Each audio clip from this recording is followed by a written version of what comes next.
tal, Martín? Buenos días, ¿cómo le va? Muy bien, Eduardo, muchísimas gracias por este contacto.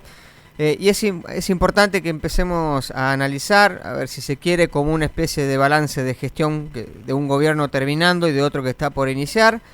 Números que se han dado a conocer de parte de la UCA, y la verdad que bastante doloroso, ¿no? Casi 45% de los argentinos en situación de pobreza. ¿Cómo está analizando la evolución de lo que han sido esas cifras? Mira, este estudio de la Universidad Católica, del Observatorio de la Deuda Social, le da los valores iguales, idénticos a los que le dieron en plena pandemia, ¿no? En el 2020.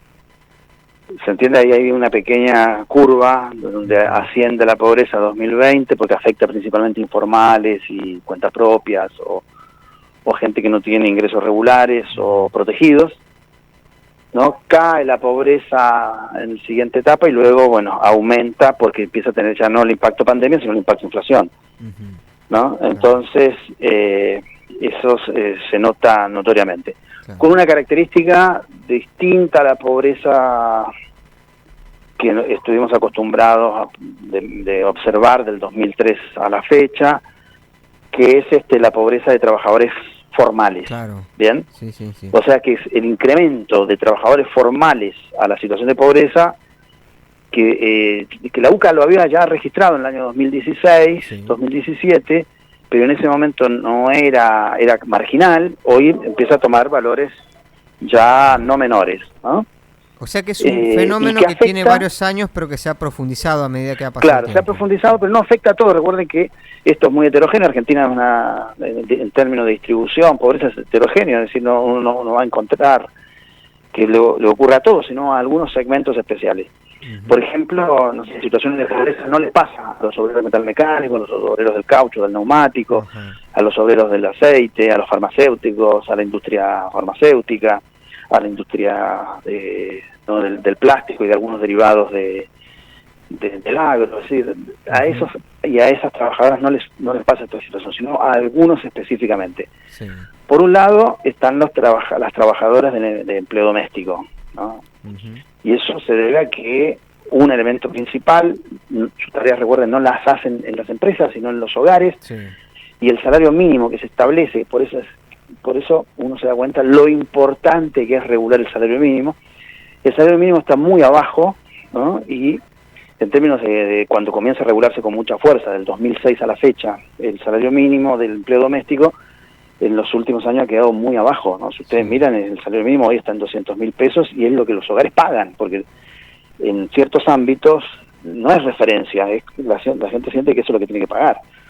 Y por otro lado, hay actividades laborales que se han descalificado ya hace bastantes años, pero que ahora empiezan a asumir ingresos muy bajos, ¿no? Como por ejemplo las actividades de comercio, ¿no? Vendedores de comercio, y después el sector no calificado de la gastronomía y la hotelería, ¿no? Sí. Cuando uno analiza por segmentos y te encontrás que ahí está ese núcleo de trabajadores pobres, y después algunos trabajadores no calificados del sector público, principalmente. Recuerden que Argentina tiene 3 niveles de trabajadores públicos: municipal, provincial y nacional, y uno lo encuentra en las zonas más carenciadas de empleados municipales, ¿no? Sí. Esa es la característica. Ahora, como dato no menor, municipios donde cobran 50.000 pesos. O sea, claro, por eso te digo, ¿no? O sea, vos tenés trabajadores, hablando de los trabajadores, después obviamente aumentan los niveles de pobreza en aquellos trabajos cuenta propia de baja calificación, las transferencias de ingresos, ustedes saben que no son suficientes, o sea, hay un enorme gasto societal en torno a ello, pero que no impacta sobre la pobreza, impacta sobre la indigencia, pero no impacta sobre la pobreza, ¿no? Pero atención, tal vez puede ser un poco antipático, pero lo que planteó Alberto Fernández, algunos de sus planteos no son necesariamente falsos. ¿Bien?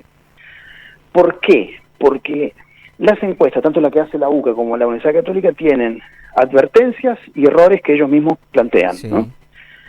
Las advertencias, ¿cuáles son? Miren que nuestras encuestas no pueden captar los ingresos de las clases medias consolidadas, ¿no? Las que no tienen peligro de que sus ingresos caigan, y las clases altas y directivas. Es decir, no puedo captar esos datos. ¿Por qué? Porque no me contestan, no me abren la puerta. Recuerden que las encuestas de empleo, de ingresos, tanto las que hace la UCA como la Católica, son costosas porque se hacen cara a cara, no les abre la puerta, o si les abre la puerta no le contestan la pregunta de ingresos. Entonces vos tenés ahí un problema, ¿no? de que tus muestras, tus bases de datos, no logran tener a los ingresos medios altos. Entonces ahí tenés un pequeño problema de sobreestimación de la pobreza, ¿no? El otro punto es que, como son tanta gente que no me abre la puerta, no llego a la cantidad mínima necesaria para tener un nivel de error bajo con respecto a la información que doy. Pero, ¿cuál es el tema de esto? Es que ese tipo de relevamiento siempre está teniendo estos mismos errores. Claro. ¿Bien? Entonces, tanto, yo digo 44% si de pobreza, sí, es comparable con todas las anteriores porque siempre tengo estos mismos problemas. Claro. Los de clases medias consolidadas no me contestan, ¿se entiende? Sí. Y los que tienen ingresos les da vergüenza decir lo que ganan.